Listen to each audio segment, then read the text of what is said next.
This is Specific Objects, Talks on Art in the Catskills, and I am your host, Miriam Atkin.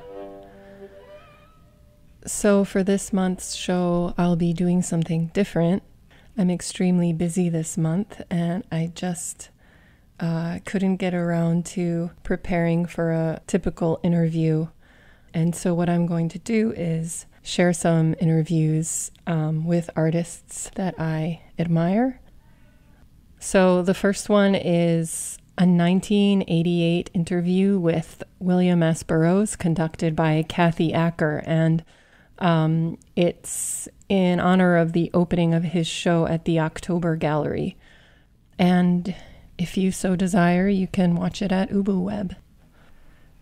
In case you don't know who they are, I'll read out some brief bios for them. Novelist, essayist, and performance artist Kathy Acker was born and raised in New York City. She was educated at Brandeis University and the University of California at San Diego, where she earned her BA. Black Mountain poet Charles Olson and novelist William S. Burroughs were great influences on Acker. She is also linked to the New Narrative movement, initiated in the late 1970s by writers Robert Gluck and Bruce Boone in San Francisco. New Narrative sought to genuinely portray personal experiences and embraced a nuanced, authentic storytelling approach, rejecting absolute objectivity and fluidity in text meanings. Acker composed genre-crossing work in which she frequently appropriated, reshaped, interrupted, and modified other texts to explore the intersections of sex, power dynamics, and the intricacies of language. Acker died of cancer in 1997. William Seward Burroughs was an American writer, visual artist, spoken word performer, and chaos magician, credited as a primary figure of the Beat generation and a major postmodern author who influenced popular culture and literature. Burroughs wrote 18 novels and novellas, 6 collections of short stories, and 4 collections of essays. 5 books have been published of his interviews and correspondences. He also collaborated on projects and recordings with numerous performers and musicians and made many appearances in films. He was also briefly known by the pen name William Lee. Burroughs created and exhibited thousands of paintings and other visual artworks, including his celebrated shotgun art. Jack Kerouac called Burroughs the greatest satirical writer since Jonathan Swift. He owed this reputation to his lifelong subversion of the moral, political, and economic systems of modern American society, articulated in often darkly humorous sardonicism. So here we go. I'm here in the October Gallery with the first exhibition in England of William Burroughs paintings and with Mr. Burroughs himself. And I wanted to start asking you about the paintings. Is this a recent development in your work, or have you done work like this simultaneously with your writing?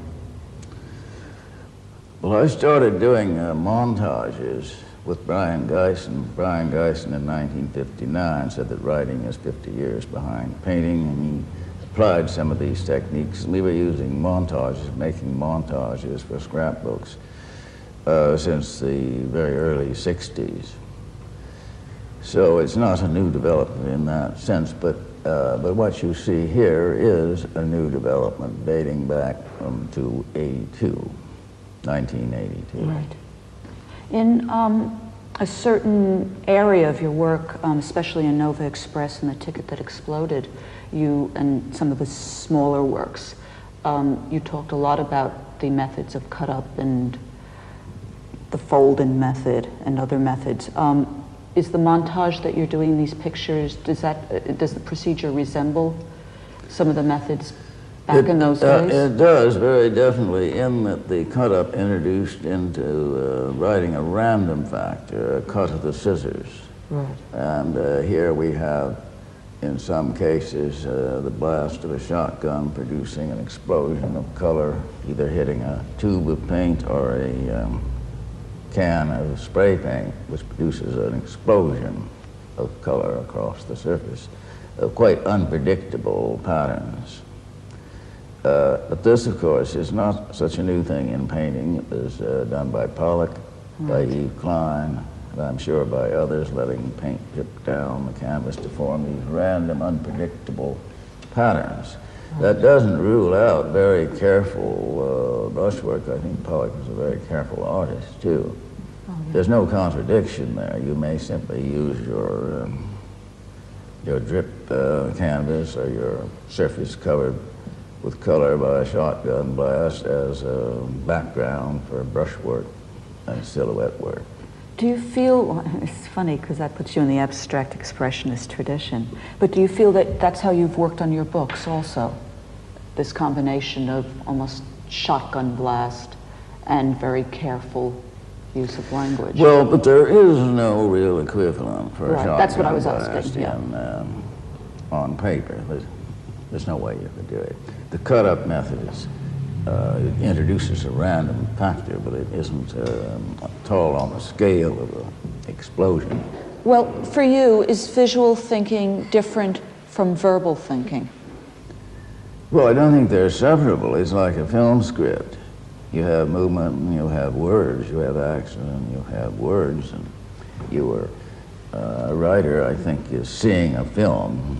At least I'm seeing a film when I write, and then I try to get that film across to the reader to make him see what I'm seeing in the film.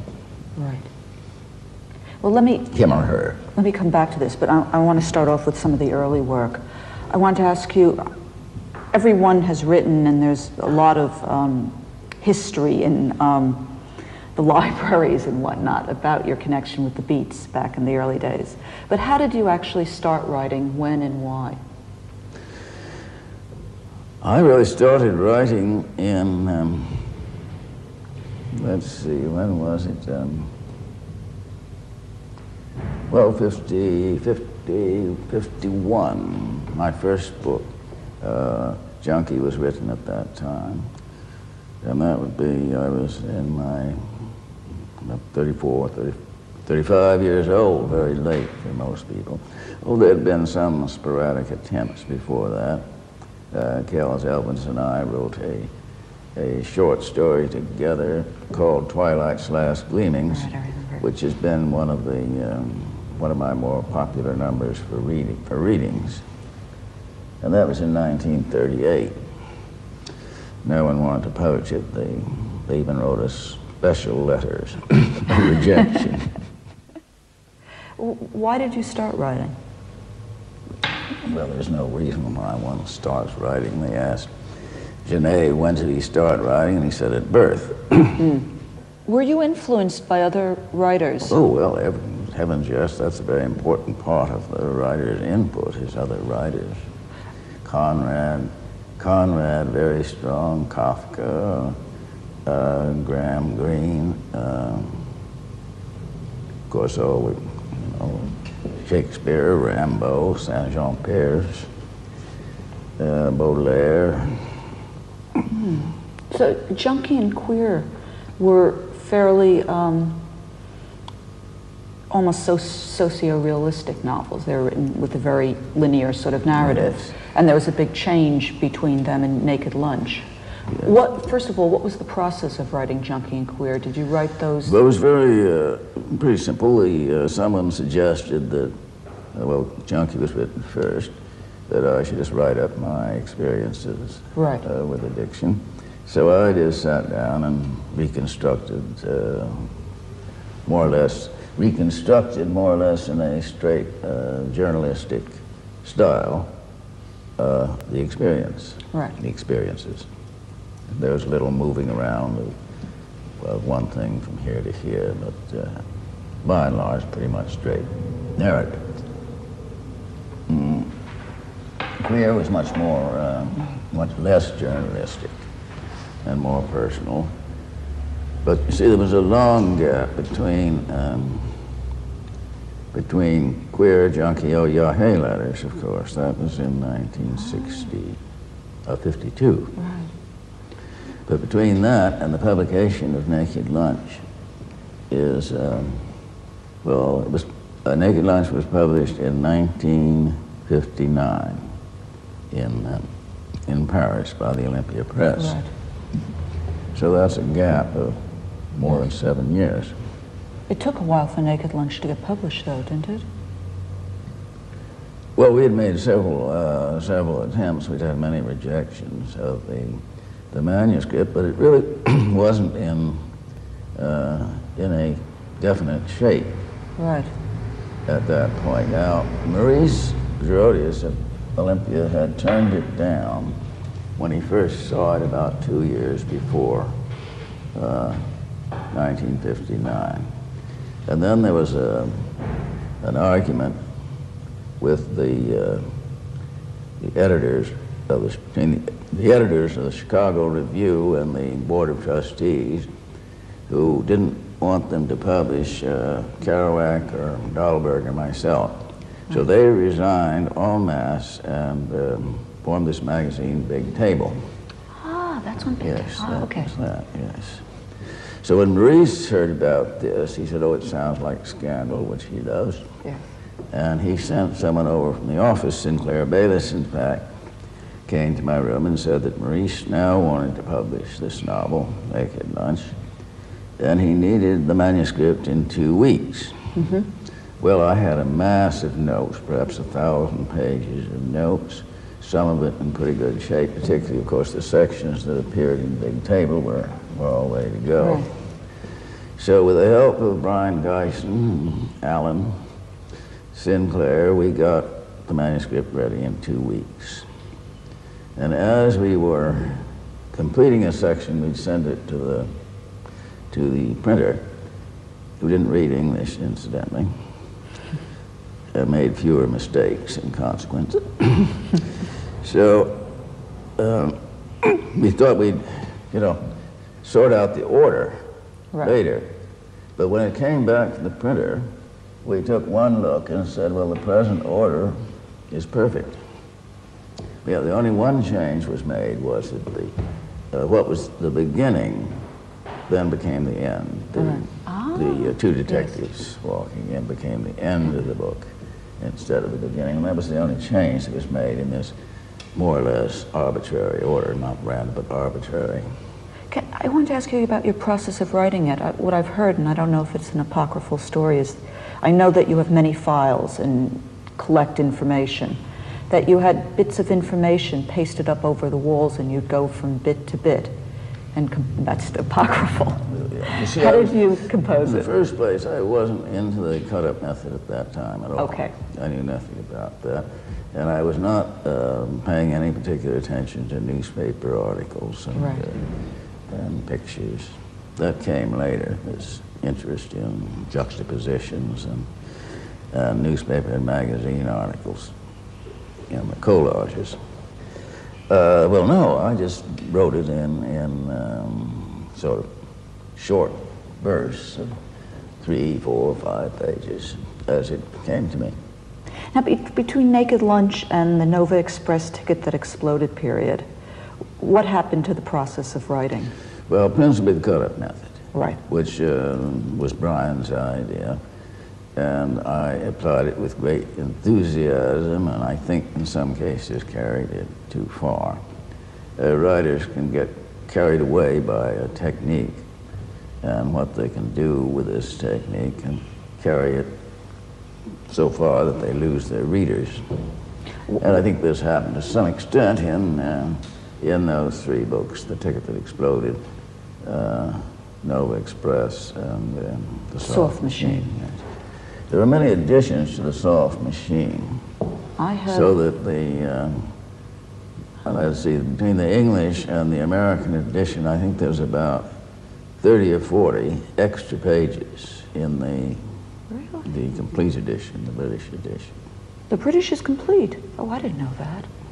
Oh. And when I told the Grove Press, who was about to reissue the book about this, they just weren't interested at all. Really? No. Oh, I'll talk to Well, Fred they about felt that. that, people were used to one version, and to say that this contains new material is not particularly an No, that's an quite inducement. wrong. Well, that was their attitude anyway, so I just I said, well, we'll forget it. Are they reprinted yet? Oh, yes, this was some time ago. Oh, this was some time ago. Okay, that was when Grove was floundering. But, well, first of all, when did you meet Brian? And how did you meet Brian? I met Brian in Tangiers in 1954. He was giving an exhibit of his paintings, the Rembrandt Hotel. And I went to the exhibit. We talked a while, but we were not all congenial at that time. He subsequently opened a restaurant called the 1001 Nights, and I used to eat there occasionally with, it was very good food, and he had dancing boys, and he got a lot of very chic clientele. But I didn't get to know him at all. It was only later in Paris that I ran into him in 1958. And then he showed me his pictures, and I really began to see his pictures. He taught me how to see a picture. Then we became very close friends. When you started doing the cut-up method, were there any political... There's a lot of discussion in, say, Nova Express about the word as virus and the necessity to destroy the word. What were the, if any, the political ramifications? Or were there? Well, there are no political ramifications that could be put into, fitted into any party. Right. There's no affiliations with socialism, communism, or certainly not, or capitalism. There are no direct political affiliations. Well, the whole thing is a mess. That's the point. In that way, political, yes. Well, you talked about the word as a method of control, and that the cut-up of the word in some way would get rid of the control. Do you still feel that? Well, it's not completely at all. I mean, it's just may loosen up this automatic association of word and what the word refers to. Well, you get these vague words like communism and capitalism. You have as many definitions as there are people who use them. There's total confusion. And that confusion is largely verbal. I studied with Korzybski, the founder of general semantics and anti-Aristotelian logic.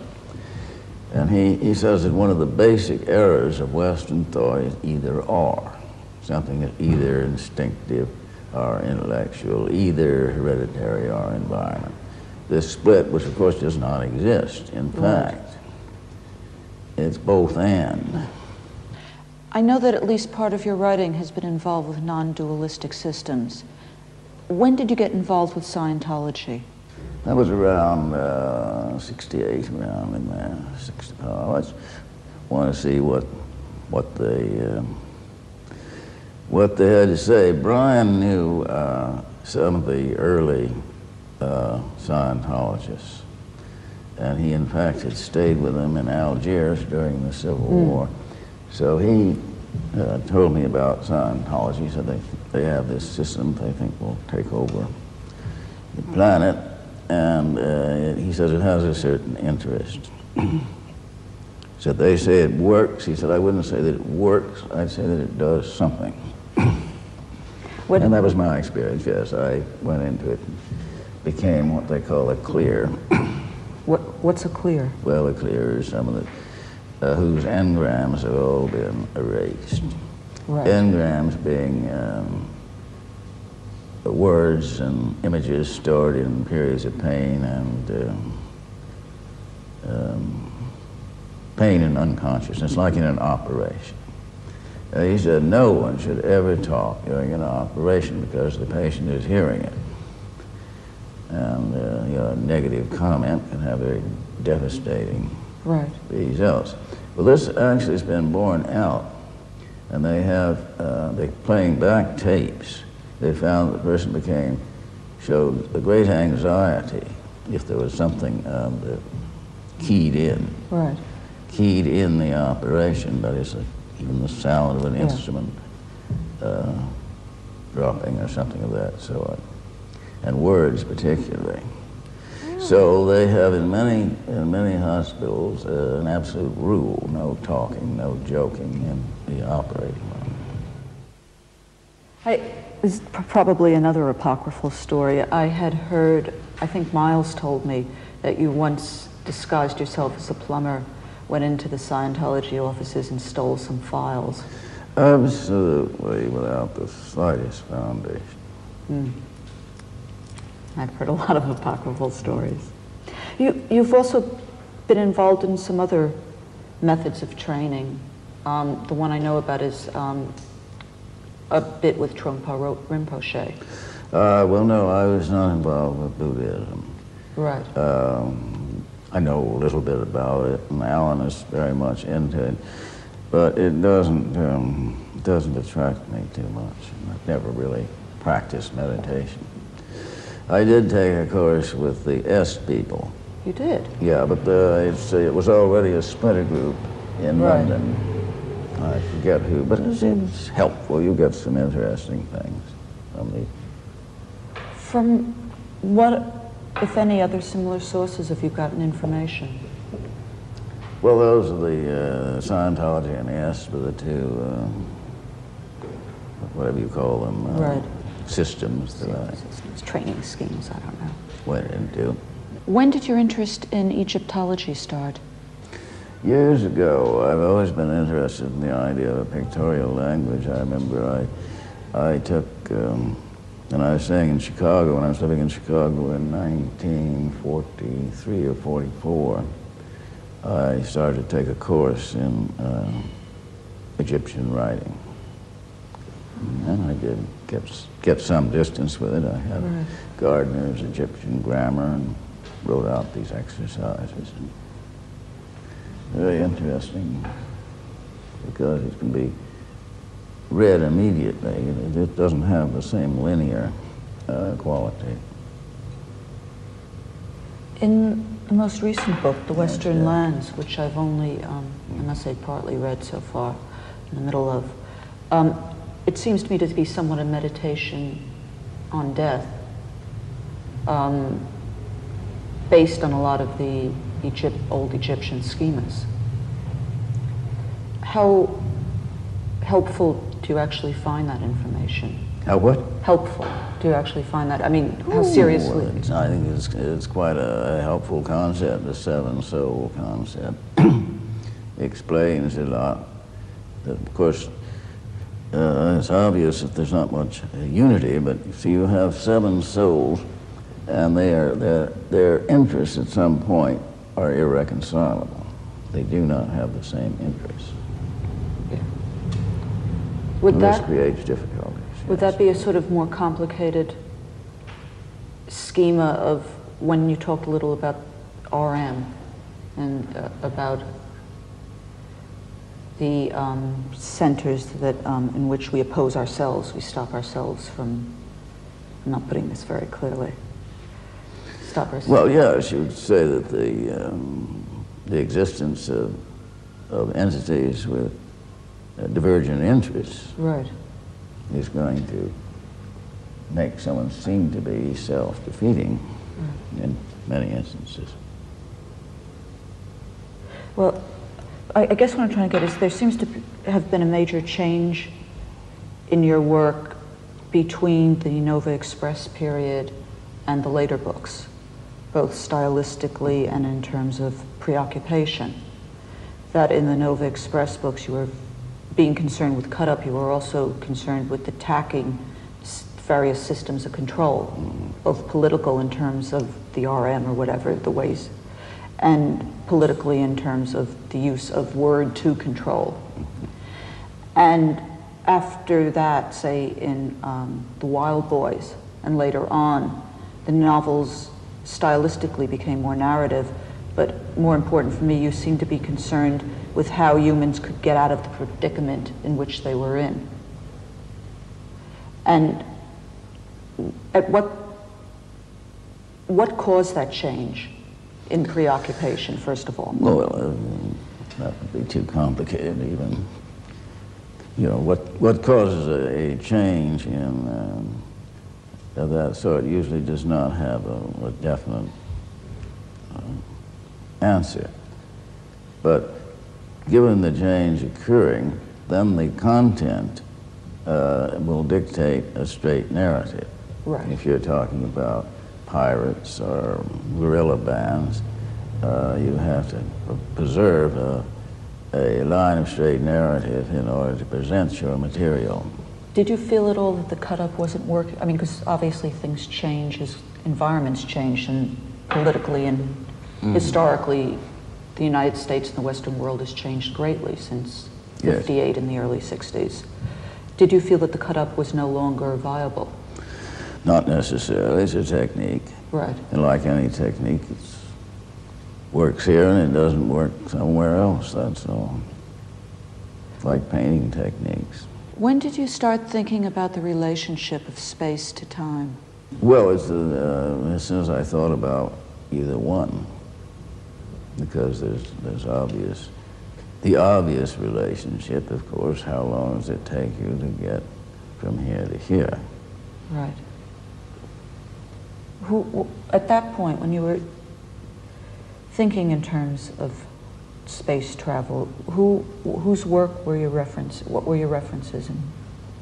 Well, from childhood, I used to read amazing stories, science fiction. I read Jules Verne and H.G. Wells. H.G. Wells still stands up pretty good. I reread The Time Machine not long ago. Interesting.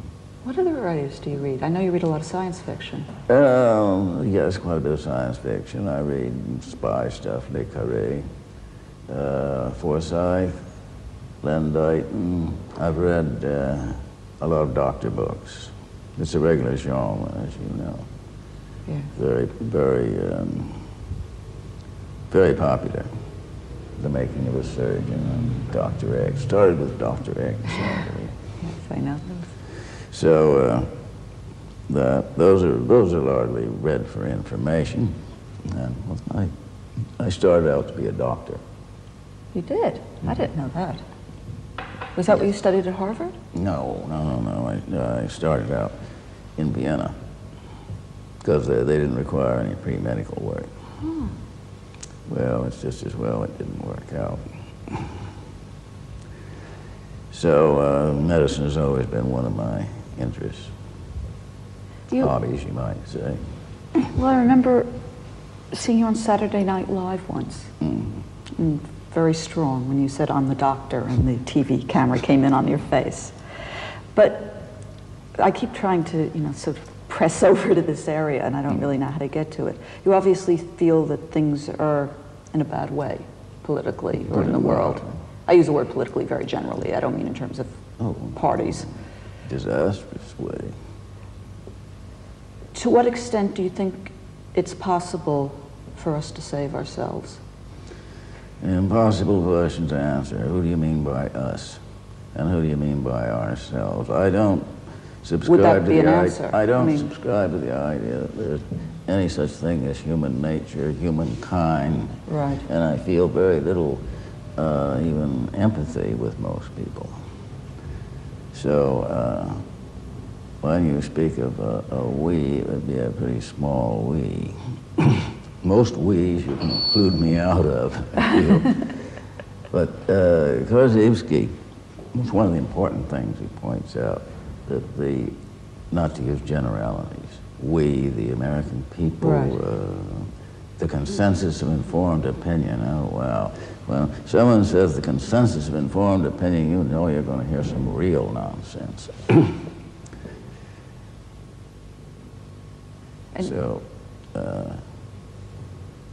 And yet your books are all about survival. That's about survival. Well, all right, there's one possibility would be escape from the planet for a few people. Right. Do you think of this escape literally or in terms of altering perception? Well, they're the same thing. If you alter your perception, then you have altered your location, your space-time location. Are your books in any way methods for altering perception? as far as they can be. Yeah. How far do you think literature can work in that area? Well, that's it, as far as it can go, in the same way with painting. Do you think they work in the same ways? Well, no, not quite. It's a little the what I was same trying to way. get at, the difference. It's not quite the same way, but Gerald Wilde said that any painting of consequence you can read. In other words, there's a story in it, not a message, not a message, but a story. And in the same way, writing, the more visual, the better, I feel. So they're both attempting the same thing. Well, I guess one final question. Is The Western Lands your final book, or are you writing? Oh, I'm working on another. I'm You are? writing one about Jesus Christ now. You are? Yes, indeed. Oh, A lot of notes. My mouth is open in astonishment. Well, thank you very much.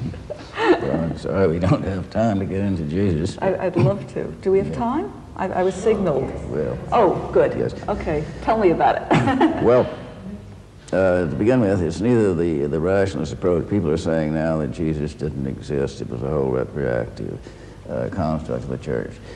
I am convinced on aesthetic grounds that he did exist, because the whole gospel has the mark of one man talking, just as Shakespeare's plays do. Whoever wrote them, it was written by one person, Shakespeare. And I'm convinced personally that Shakespeare wrote them. And the same is true of Jesus. Now, did he perform any of these miracles? Undoubtedly he performed some of them. But that is not so remarkable. Any good magic man can cure the sick sometimes. Can't win them all. And many of them can cast out devils, particularly if they installed the devils in the first place. And I've seen some very impressive weather magic. There's quite a few practitioners who can do weather magic. Yeah. So he can do anything so terribly remarkable. Yeah. But the church then set up this miracle monopoly, only by authorized personnel, by church personnel. Right. So that was one result of Christ, this miracle monopoly. The Buddhists take a very, very dim view of miracles and healing. They say if you can, don't. Mm-hmm. First place, you're upsetting the natural order with incalculable long-range consequences. And two, that the healer is often motivated by the most deplorable self-glorification and vanity. Do you think that was true of Christ? Well, none comes to the Father except through me. Yes. I see. I think there's a degree of self-glorification involved. Well, talking about morality, what do you think has happened? There seems to be a huge rise in institutionalized morality in the United States. Well, symptom of fear, dislocation. Right. They don't know what's happening or where they are. And they want something they can hang on to, I suppose. But remember that there's a terrific gap between doctrine and practices built into the Christian religion. Yes. Love your enemies and all that, which is biologic suicide if put into practice. So no one puts it into practice or attempts to do so. So you have this gap between what people are supposed to do and what they actually do. The same, I think, is true of Mohammedanism. Less true of Buddhism than of any of the other major religions. Well, Buddhism isn't theistic. It's not theistic. I mean, it's not about obeying one thing or one code. Well, yes. Well, of course, then there are many schools of Buddhism. Right. So Jesus Christ, in a way, what's he like in the book? I mean, is he someone who is trying to control? Well, I don't think that's exactly. He wouldn't put it that way.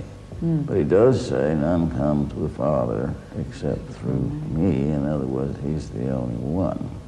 Well, didn't Muhammad say the same thing? There is no God but Allah, and Muhammad is his prophet, one and only. Well, in my story, the Christ virus gets loose from the Museum of Extinct Species.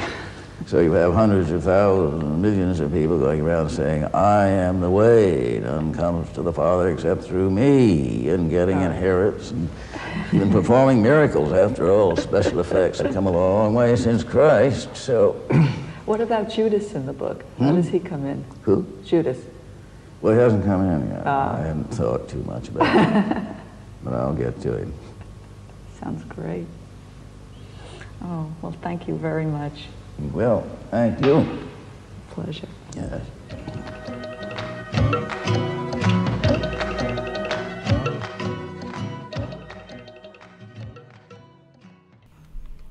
If you're just tuning in, this is Specific Objects, Talks on Art in the Catskills, and I'm your host, Miriam Atkin. I find Kathy Acker to be very generous and patient in that interview. So maybe next time that I'm too busy to conduct my own interview, I'll play an interview with Kathy Acker. So we'll move on to the second interview. This one is with the poet Will Alexander, conducted by Douglas Manuel, also a poet. And it was organized by Poetry LA. You can watch the video on YouTube. And I'm going to begin by reading short bios for the interviewer and interviewee. Douglas Manuel was born in Anderson, Indiana, and now resides in Whittier, California. He received a BA in creative writing from Arizona State University, an MFA in poetry from Butler University, and a PhD in English literature from the University of Southern California. He's the author of 2 collections of poetry, Testify and Trouble Funk. A recipient of the Dana Giola Poetry Award and a fellowship from the Borchardt Foundation Center on Literary Arts, he is an assistant professor of English at Whittier College and teaches at Spalding University's low-res MFA program. Will Alexander works in multiple genres. In addition to being a poet, he is also a novelist, essayist, aphorist, playwright, philosopher, visual artist, and pianist. His influences range from poetic practitioners such as Aimé Césaire, Bob Kaufman, André Breton, Antonin Artaud, and Philip La Mancha to the encompassing paradigm of Sri Aurobindo's integral yoga and the Egyptian worldview as understood by Sheikh Anta Diop and R.A. Schwaller de Lubisch. The latter is central to Alexander's expanding inner range, which has allowed him access to levels of mind beyond the three-dimensional as boundary.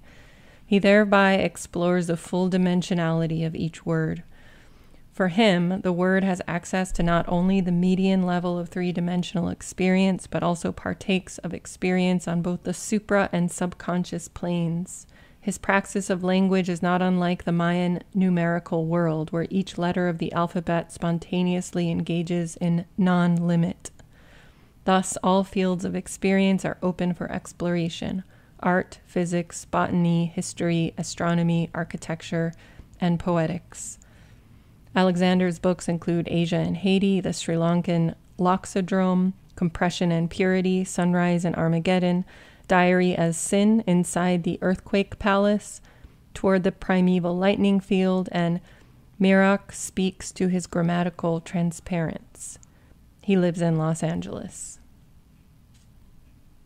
I should mention that this interview is focusing on what was Alexander's most recent publication at the time it was recorded in 2022, which was Refractive Africa, published by New Directions. And the interview begins with a brief reading from that text by Alexander.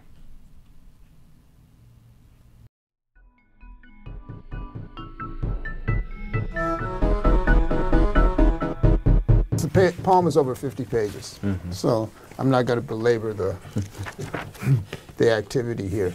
As Akashic Sangoma, I peer into the Congo. As transpersonal witness, as incisively faceted tiger, squirming, having the powers of a shark, via forces that sculpt the lenticular as lightning. perhaps a telepathic wakefulness, perhaps magisterial conjuration, creating migrational litmus in my blood, thereby knowing the dangerous template that is the Congo. Blood-infected, day's conundrum, horrific with grandeur, solemnly lit by grainy episodes of lightning. Thus, duplicitous tragedy innate with microcentric suffering, its stressful indictment, its tertiary woundings, its camps, its darkened glossolalia at the height of bloody moonrise. As far as auric markings, I am never plagued by microtessellation, by extended physical armament, as if under siege listening to dysfunctional scallops. This being none other than spectral conflict consulted by looming sentiment, by the spectral inflame that allows the mind to consume itself as refraction, as a smoldering mental sea. Knowing resonance via Akashic transference, I spontaneously engage levitational fuels. Therefore, I engage magnetism and magically invade latitudes and formation. By astonishment, by conundrum, by circuitous circulation according to the realm of osmosis, non-aligned to the institutional as drama. Via intuition, I leap to China and its pragmatic repression, its sociological deprecation. Therefore, I take issue with pragmatic epistles, mechanical as they are, with superimposed stasis, conveyed as pointless equilibrium, always desirous of burning roads into swamps, placing taxable recognition on grain, or pulling wayward crops from earth. These are measures that suffocate the Congo with its intricate mysteriums so that we cultivate endemic demise, so that we cultivate infected tautology, that bruise us as ventriloquial diamonds, shattered in such a manner that we become studded with foreign domination that degrades according to wattage from Belgium, or entangled castles in Britain, or psychic swamps in the Vatican. And all of the above, sire, general psychic clotting, siring a nightmare of particulars, negatively alive with carnivorous anti-resonance, a resonance that reigns as compromised respiration, alive as the global Occident with its self-defination as fever, with its thought always active as befouled arrangement to percussive ostentation, as poisoned psychic fueled, as manufactured habitats, as emblematic dysfunction. I'll end it there for this first portion. Awesome. As I said, it goes on for many pages. Well, thank you so much. Honestly, it's such a song of the Congo, such a recuperation of the Congo. So I think my first question, honestly, is why the Congo and why now for this text? Like, honestly, I feel as though we get so much when we think about post-colonial gazes, and we get so much of West Africa, we get so much of East Africa, but going to the Congo, what led you there? It's the heartbeat of the world. Point well taken. And it's never recognized as a central heartbeat. Yes, That's an important point. I take all of the republics in the West, you know, the forces in the West, you know, it's descended on the Congo. Actually, as I point out in my introduction to the Refractive Africa, it goes back to the Portuguese. Yes. You know, and King John, a little prior to King John I, who was the father of Prince Henry the Navigator. And he was in Ceuta. In northern Africa, you know, the city's still there. I think it's in Morocco. And as this momentum started, Henry took it over, and began sailing down the west coast of Africa, and hence we have this embroilment that is still going on to this moment. It's out of the news, and all we hear about is Ukraine, unfortunately. Not that the Ukraine is a place to be eschewed, but it is not the only circumstance in the world. When I was in Eritrea in 2018, that like China's footprint as well in the Congo. But because it's China, it's seen as having some benefit. There's no benefit to this because, and as I was some time back, the people in Malawi, for instance, did not care so much for them coming in because they understood that point, that long historical point. So what I'm interested in is we're going to integrate the whole psychophysical global circumstance. We have to include, not exclude. So how many stories do we have on Congo? I mean, the Friends of the Congo, you can Google this information, but it's not easy to come by.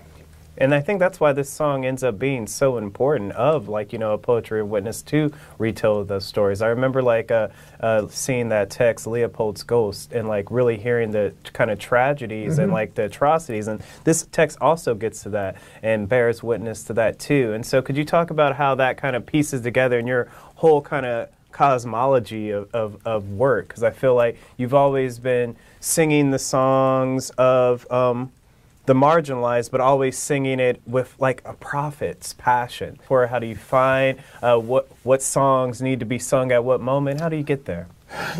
Strictly intuition. Almost not. It's not. I'm not colonized by cognitive expertise. Oh my goodness, that's a great turn of phrase. Yes, I feel you. Yes. Not cognitive expertise, but you know, I learned.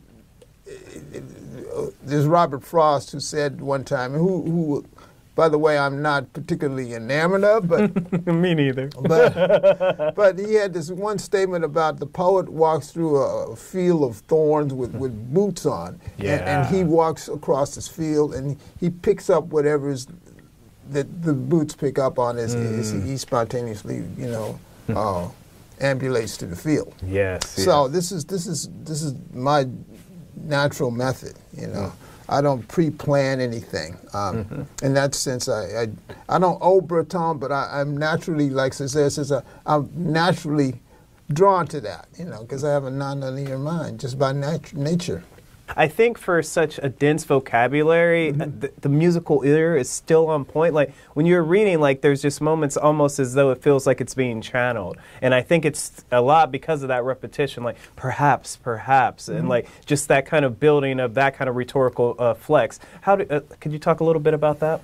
Well, having listened to so much music. Yes, yes. And in particular, the perpetual avant-garde. They call it, I call it the perpetual avant-garde. You know, listen to Eric Dolphy's. Yes. However seemingly abstract this is, all these condensation points, because the cosmos itself has balance and reason to it, but not in a superficial manner. It's a continuous organicity. But because this continuous organicity has been disrupted by this colonization process, energies that could be learned out of the cosmos don't have a filtering point on this earth. And this is one of the reasons why the condition that we're talking about here at this time is fragmented to such a degree that it leaves the leaders and all the politicians very confused, in the Occident in particular. These systems are like scripted across long periods of time that the politicians very confused in the Occident in particular.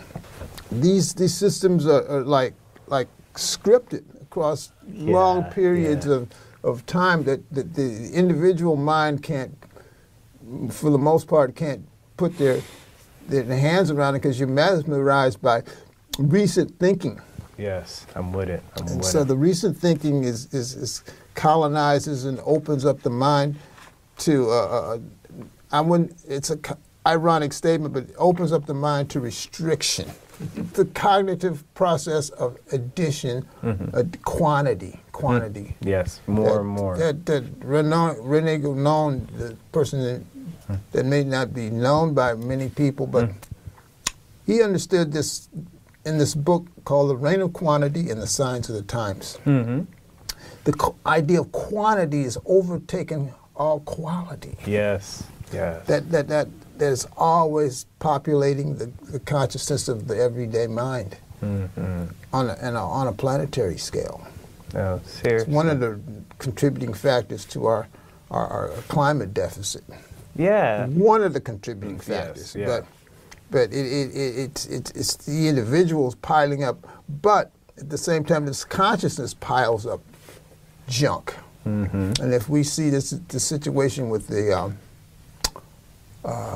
low orbit of the satellites, right? These momentums, and I tell everybody that they should not lose their handwriting skills, because some of these things may not work out so well as we go into the deep future. Just like, you know, the jazz musicians and used to find just these like little vocal phrasings and just these little like bites of sound. I feel like this little just like dense little units of language that you're able to work with. And I'm really interested in how you're able to, you know, English is like this inherited tongue, of course, of colonization, of slavery, and how you're able to use that tongue, yet speak outside of that tongue and critique it. English has been this is the dominant, so-called dominant language on the earth. And anywhere you go in the world, you can find somebody that'll, you know, speak with you. So it's not something that, as I point out at the beginning of the book, I'm using it to transfer power. Well said. In terms of the way it operates in the world. And I'm not doing this as a scholar, as a certain expertise, but the way that you have, there's a space where you can begin to, how can I say, positively infect, positively infect other forms of consciousness. And see, enough people speak English so you can affect them on a global scale. Yes. You don't have to just limit yourself to the neighborhood, say the neighborhood I was raised in, right? Or anybody was raised in. In other words, you can leap out of these little spaces, these pre-stamped spaces that they psychologically colonize you in. One of the things that this text does a lot too is to put like kind of two opposing forces next to each other and just sit there with that juxtaposition and just let go. And it feels as though almost like the paradox of the contradiction like ends up meaning more than just like saying something straight of like a straight indictment like that capitalism doesn't work or colonialism's bad. Like reality is complex, by the way. It's very complex. You know, and I got this originally when I was very, very young from a great little-known giant, the great Booker Little, the great trumpeter, who talked about dissonance expanding sound, not reducing sound. Oh, I can dig that. So, dissonance expanding sound. Dissonance expanding sound. So, in other words, this contradiction resolves. Someone was asking Eric Dolphy once about, music is, but he says, I'm expanding and I'm learning, I'm getting into this other activity of consciousness. And the people at the moment didn't understand properly what he was doing. Never did. And this is a big problem for the consciousness of the whole planet, because how many people know about these innovative thoughts? Not enough. Not enough. And so it's minority issue, it's this, it's a minority consciousness. I was oppressed by this, and you just stay at that point. What about liberating yourself from that oppression, psychologically? Right. So how do you hold all of it? I mean, honestly, within like one turn of phrase, we can end up like from something as small as being on the tip of a finger to something as big as being on the edge of the horizon of, a star breaking back to like the tongue of, the colonial speech in Belgium to the native tongue in Africa, back to the griot. We can be all of that literally within like one stanza. How do you hold all that? This is my natural. I don't get fatigued by it, but That's amazing. It opens. It opens me. It does. It doesn't restrict me. But that's just the way that my wiring works. But if you look at the way that the mind can work, we can go further and further and further, and advance and advance and advance in terms of the way we weaken the colonial psychological spell, the colonial spell. Can you talk a little with the process? I want to be able to tap into. Is it just through the writing and intending to this kind of spiritual practice of writing and seeing? Is it through hard looking? How can I find more room for things like that you have? Again, like there's so much. It feels like that you can't be full. You don't want to retain things. Wow. Okay, I can dig it. People want to retain and memorize the old. I think Goethe said that the West, and I'm just paraphrasing. Oh, no, and I'm just trying to soak it all in. Talked about the whole idea of not being able to advance beyond repetition, of repeating yourself to get to the point where you can illuminate yourself. Let's go. You're not eschewing history, but you're understanding there's something beyond regression of consciousness. So going forward instead. Yeah, going forward. And so one of my next works I'm working on now is called Anterior Wattage. Anterior Wattage. But it hasn't appeared yet, although I'm working on that scale of, these general questions are asked by cosmologists. What happened before the Big Bang? Right.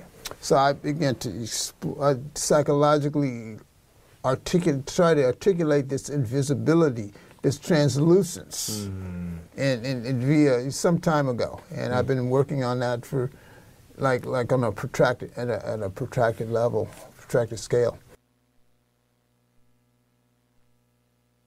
The power of the 2012 Mongova rape assaults, symbolic of the Congo with its bloody ossification, under the auspices of skeletal deliberation, with its armed and jealous judgments, bribery being our principal circumstance, primed via the authorized cosmology of death. Should I speak in Lingala or French or a formally interpreted English, the result being horror, the mind-blind eye of violence with its tempestuous gauge, side by ferocity of silence. So as Sangoma, I listen in my sleep for ignited phonemes, for scratches of sound that issue from germinal graveyards, orally citing those who poach corpses for profit. So I, who have mastered certain phonemes from English and inquire from modern angst, its sullen contribution, so that its seizure relents concerning our mineral largesse, so that beings such as Dr. Mukwege and Chikia Utamsi continue revealing our neo-humanity that forges beyond forbidden realms that supersede the aristocracy of diamonds. The whole idea of the complication. Yes. Of all these different forces coming together. It's beyond the capability of what one is seemingly born with. You know? And even if you don't know something, you exercise at that level to such a degree that these things become apparent, not in a rational way, but in a kind of the way that things percolate. Because most of the things that we know, all the things that we know, were pre-human on this earth. Yeah, being pre-memory. Like a shamanistic understanding, we increase our grammar, not in terms of rationality, but in terms of just the knowingness and the balance of the understanding. Well, thank you for helping me increase my grammar, and thank you for helping all of us through your work increase our grammar. Thank you so much, seriously. Thank you for having me.